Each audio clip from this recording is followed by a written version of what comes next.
ज्येष्ठा महीने में कभी मौका लगे अपने जीवन में और तुम्हें लगे कि मेरे जीवन में दुख समाप्त ही नहीं हो रहा, मेरे दुख जा ही नहीं रहा, तो 5 बेलपत्र, एक बेलपत्र जिसकी डंडी का भाग जल जहां से बहकर बाहर निकल रहा है, अशोक सुंदरी का स्थान देखा है ना सब लोगों ने, बस उसी स्थान पर पहली बेलपत्र। दूसरी बेलपत्र पार्वती जी के स्थान पर, अर्थात जो जलाधारी है वहां पर। तीसरी बेलपत्र शंकर भगवान के शिवलिंग के सम्मुख में जहां आप बैठे हो वहां बैठकर डंडी का भाग विपरीत दिशा में रखकर, तीसरा बेलपत्र। चौथा बेलपत्र भगवान शंकर का जल जहां से नीचे गिर रहा है उस ओर सीधी बेलपत्र नीचे की ओर। और 5वीं बेलपत्र शंकर भगवान के अशोक सुंदरी के स्थान को छुआकर नंदी के पास रखकर, जो घड़े में जल है अर्थात मट्टी के पात्र में जो तुम जल लेकर गई हो उस पात्र के जल से शंकर का अभिषेक कर देना, शिव को वो जल समर्पित कर देना। जिंदगी में कैसा भी दुख हो वो कटता ही है, वो दुख रह नहीं सकता, ये निश्चित था। शिव जी पर एक लोटा जल आपने हमने समर्पित, हम उस जल का आचमन करते हैं, हम उस जल को पीते हैं, आचमन करते हैं, तब उस शिवलिंग का जो तेज पुंज है, भगवान शंकर के शिवलिंग में जो तेज पुंज होता है, क्योंकि शिव पुराण के अंतर्गत और लिंग पुराण के अंतर्गत, नर्मदा पुराण के अंतर्गत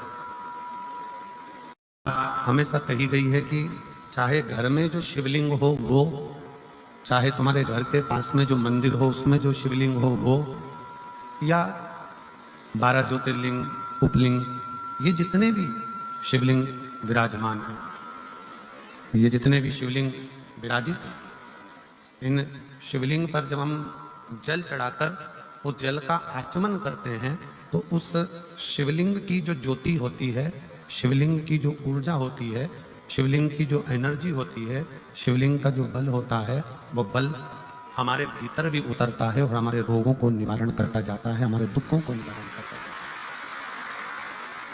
हमारे कष्टों का निवारण करता जाता है। हमारे दुख, हमारी तकलीफें, हमारा कष्ट अपने आप समाप्त होते चले जाता है। 3 स्थान शिवलिंग पर वर्णित है कि ये 3 स्थान का जब स्पर्श करते हैं तो आप कितने भी रोग से ग्रसित क्यों ना हो, आप कितने भी रोग से घिरे क्यों ना हो, 3 स्थान का स्पर्श करने से आपको एक अलग से ऊर्जा प्राप्त होती है और आपके शरीर में कितना भी कंपन हो रहा हो, कितनी भी कमजोरी हो रही हो, कितना भी दर्द हो रहा हो, कितना भी कष्ट हो रहा हो, 3 स्थान शिवालय में शिवलिंग के जगह पर बताए गए हैं। उन स्थानों का स्पर्श करने से शरीर में एक ऊर्जा आती है, शरीर में एक बल उत्पन्न होता है, एक ऊर्जा आती है, शरीर के अंतर्गत एक ऊर्जा का संचार होता रहता है। अब उस शिवलिंग को अपन समझे, सभी लोग जरा स्मरण करेंगे। शिवलिंग के अंतर्गत 3 स्थान ऐसे बताए गए हैं जो हमारे को एक बल देते हैं, हमारे भीतर की ऊर्जा उत्पन्न करते हैं। हमारे अंदर कितनी भी कमजोरी होगी, अगर आपने वो 3 स्थान पर हाथ का स्पर्श कर पंचाक्षर मंत्र नमः शिवाय या षडाक्षर मंत्र ओम नमः शिवाय या श्री शिवाय नमस्तुभ्यम का स्मरण किया है तो वो स्थान का स्पर्श करते ही आपके अंदर एक ऊर्जा, एक एनर्जी, एक बल आपके अंतर्गत आता चले जाएगा, एक ऊर्जा आपके अंतर्गत आती चली जाएगी। 3 स्थान, पहला जो ये जलाधारी बनी हुई है, ये जो गोल जो भाग आता है, जलाधारी में जो भी गोल भाग है वो गोल भाग का हाथ से स्पर्श करना, अर्थात जो माता जी का हस्त कमल है पार्वती जी का, वो जो गोल जलाधारी है जिसपे शिवलिंग रखा हुआ है, वो गोल जला, ये जो चरण है जहां से पानी बहकर जाता है उस स्थान पर नहीं, जहां गोल भाग है उस गोल भाग पर अपने सीधे हाथ का स्पर्श करना और श्री शिवाय नमस्तुभ्यम का जाप या पंचाक्षर मंत्र या षडाक्षर मंत्र ओम नमः शिवाय का जाप करना, पहला। दूसरा स्थान जहां से पानी बहकर जा रहा है उस स्थान का पानी जहां से बहकर नीचे गिरता है वो भाग पर अपने हाथ का स्पर्श। जहां से पानी बहकर नीचे गिरता है, जो जल आप चढ़ाते हो वो जल बहकर जो नीचे की ओर जाता है उसका स्पर्श, और पंचाक्षर या षडाक्षर या श्री शिवाय नमस्तुभ्यम मंत्र का जाप। फिर तीसरा स्थान बताया कि शिवलिंग में किसी भी स्थान पर अपनी हथेली का स्पर्श, केवल हथेली का स्पर्श, उसमें उंगलियों का स्पर्श नहीं, केवल हथेली का स्पर्श, और पंचाक्षर या षडाक्षर या श्री शिवाय नमस्तुभ्यम मंत्र का जाप। ये 3 स्थान ऐसे बताए हैं कि आपके शरीर में अगर बिल्कुल भी इतनी एनर्जी नहीं है कि आप 2 कदम चल सकते हैं, तो शंकर के मंदिर में, शिवालय में जाकर ये 3 स्थान का स्पर्श करिए। मंदिर से जब आप बाहर निकलेंगे तो खुद के बल पर निकलेंगे, कोई आपको उठाने के लिए जरूरत नहीं।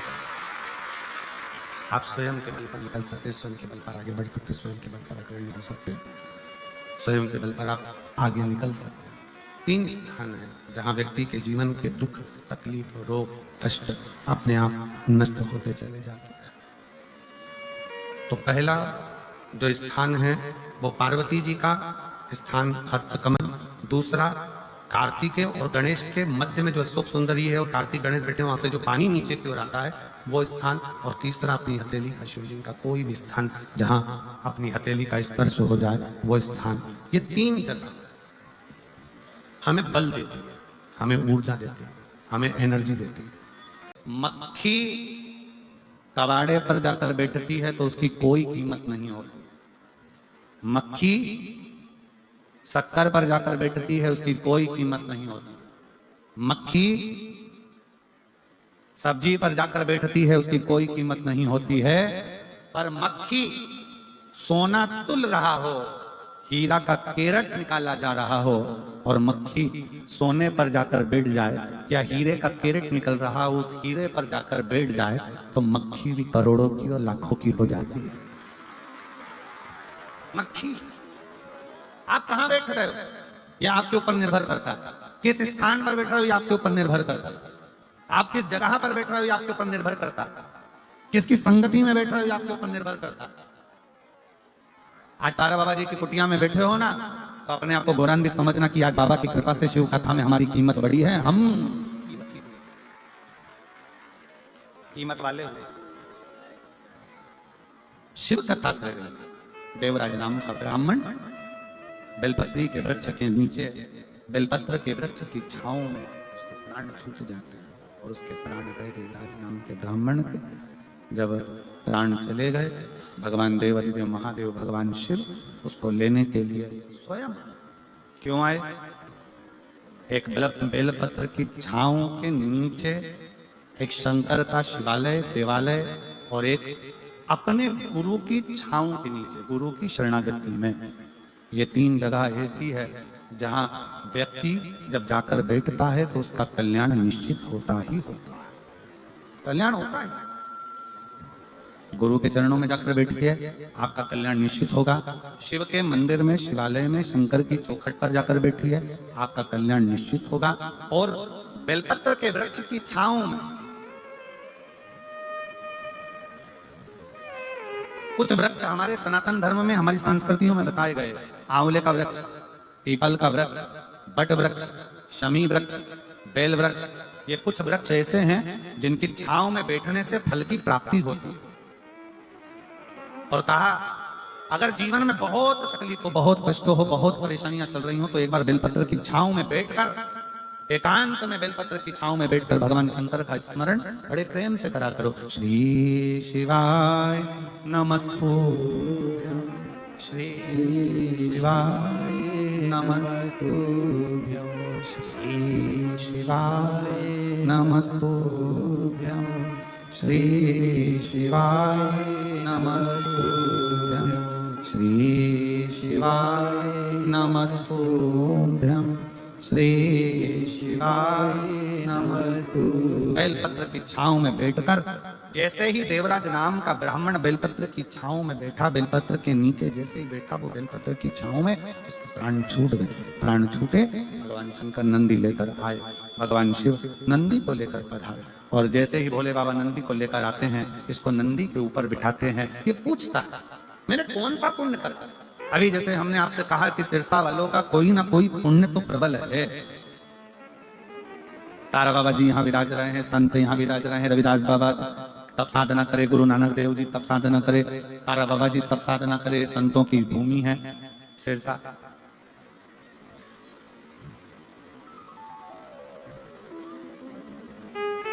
पूरे भारत में केवल सिरसा एक ऐसा स्थान रहा जहां पूरे भारत में अंग्रेजों ने अपना कब्जा कर लिया था। सिरसा पर भी कब्जा करने वाले थे, पर यहाँ के क्रांतिकारियों ने उन अंग्रेजों को भी मार भगाया था। ये सिरसा की वो पवित्र धरा, ये सिरसा की वो पवित्र भूमि है, ये सिरसा की वो धरा।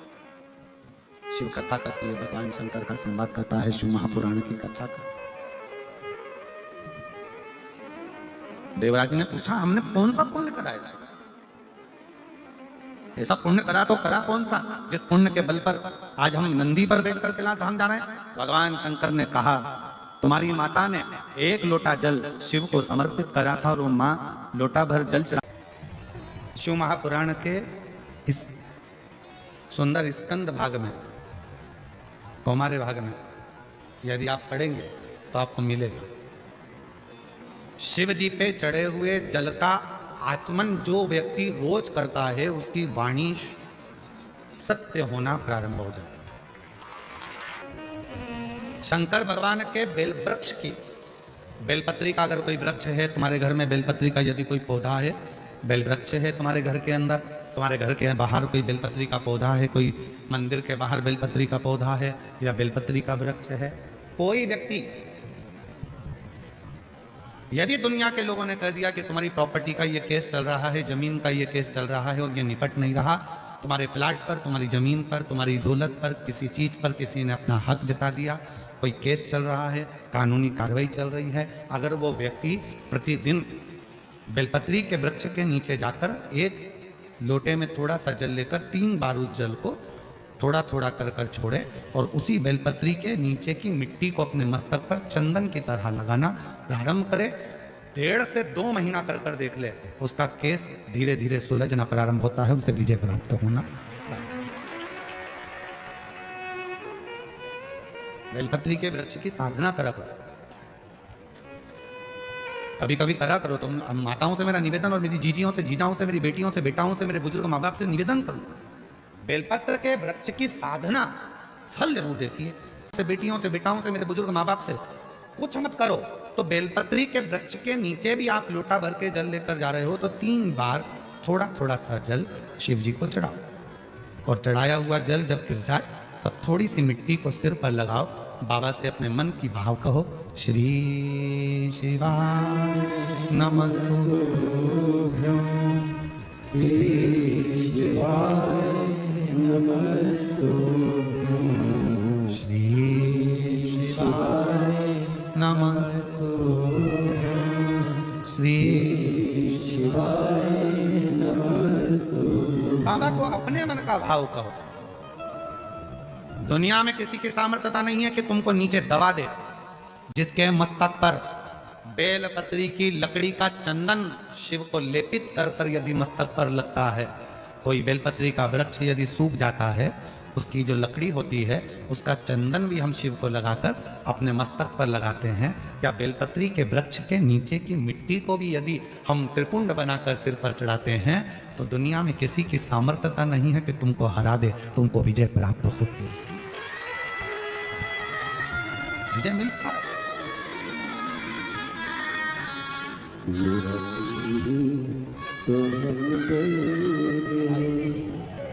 जिसे हरि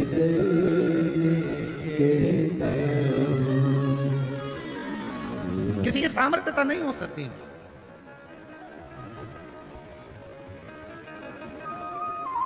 और इतना मालूम होने के बाद भी अगर लोग भटक रहे हैं, कोई कह रहे वहां चले जाओ वहां से ये काम हो जाएगा, कोई कह दिया वहां चले जाओ वहां से कोई ये काम हो जाएगा, आडंबर में मत फंसो, ढोंग प्रपंच में मत फंसो।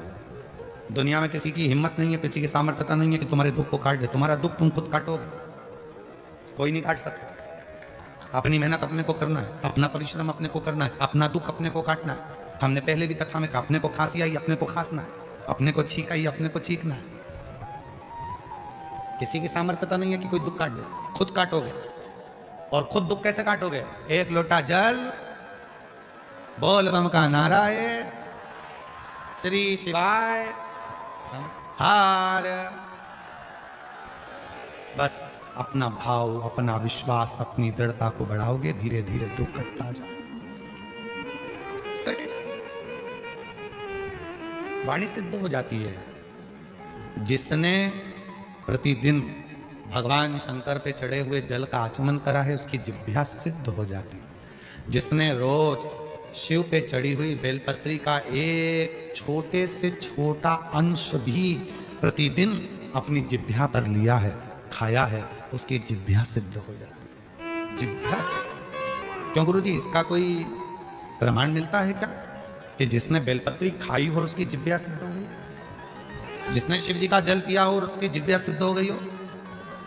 उसकी कथा चल रही है, चंद्रशेखर महादेव की कथा।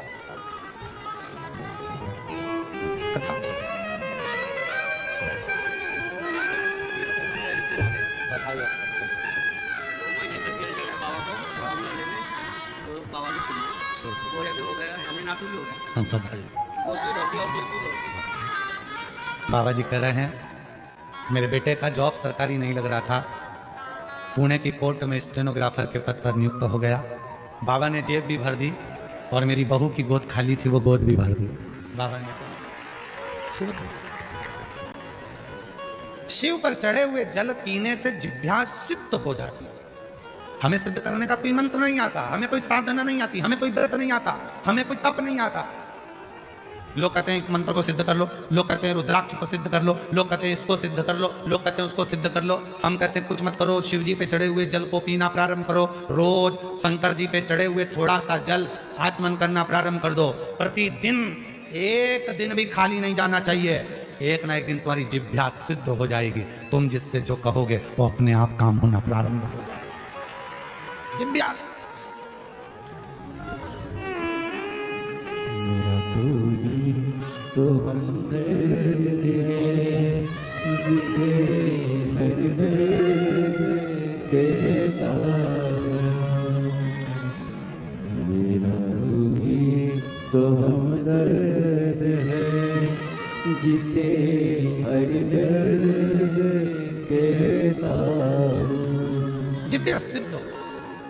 रोज प्रतिदिन का नियम करो कि मुझे बेलपत्र अपने मुख में एक अंश मतलब जरा सा, जरूरी नहीं कि पूरा पत्ता खाओगे। हम तो कहते हैं कि बिल्कुल एक छोटी सी बिंदी होती है ना, उस बिंदी के बराबर भी जरा सी बेलपत्र भी अगर शंकर की चढ़ी हुई तुम्हारे मुख में जा रही है, समझ लेना तुम्हारी जिह्वा एक दिन इतनी सिद्ध हो जाएगी कि तुम किसी को कुछ कहोगे और वो बात पक्की हो जाएगी। उसकी सिद्धता। पहले तो 4-5 लड़के होते थे तो कम से कम एक बहू तो रोटी दे देती थी। आज के जमाने में तो ले दे के एक, और वो भी खैर आप सबकी बहू में तो भगवान की कृपा है, बहुत अच्छी मिली है। और जैसी भी मिली है, ईमानदारी की बात है, आज के समय की बहू में तो फिर भी अच्छी है। दिक्कत तो जो ये नई पीढ़ी आ रही है ना, जो बहू के मेरा छोरा उसके चक्कर में घर में झगड़ा करे, पति का प्राण खाए। और आने वाले समय में दिक्कत ये है कि तेरा क्या होगा रे कालिया।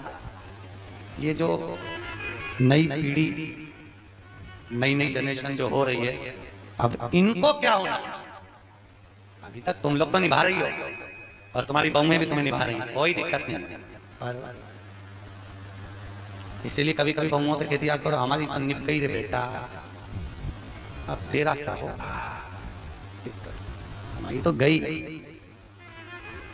इतने दिन निकल गए, बच्चे कुछ 7 दिन थे, भागवत में निकल गए। आज कौन सा दिन है? तीसरा। कितना बचा? 4। यूं निकल जाए, कल चौथा हो जाएगा, परसों 5वां, 6ठा।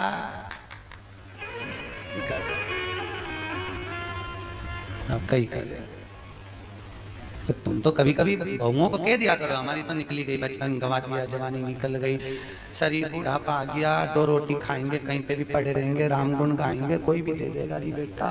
पर दिक्कत तो